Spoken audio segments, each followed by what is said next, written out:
We have two kinds of knowledge which I call symbolic and intimate.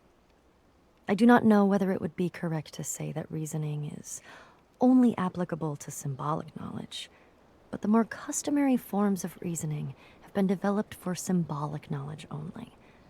The intimate knowledge will not submit to codification and analysis, or rather, when we attempt to analyze it, the intimacy is lost and replaced by symbolism.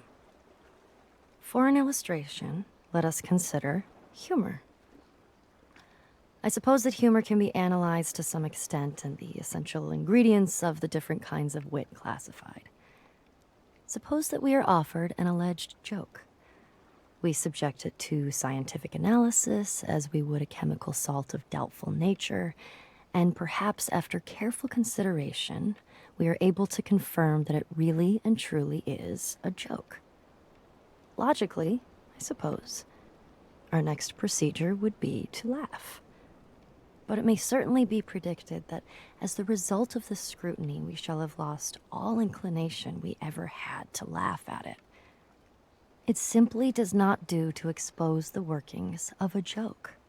The classification concerns a symbolic knowledge of humor, which preserves all the characteristics of a joke except its laughableness. The real appreciation must come spontaneously, not introspectively.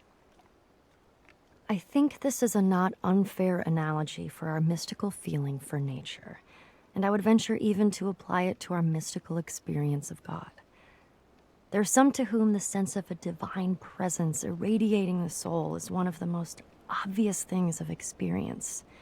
In their view, a man without this sense is to be regarded as we regard a man without a sense of humor.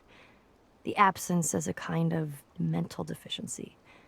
We may try to analyze the experience as we analyze humor and construct a theology, or it may be an atheistic philosophy. Let us not forget that the theology is symbolic knowledge, whereas the experience is intimate knowledge. And as laughter cannot be compelled by the scientific exposition of the structure of a joke, so a philosophic discussion of the attributes of God, or an impersonal substitute, is likely to miss the intimate response of the spirit, which is the central point of the religious experience. Arthur Eddington, 1927.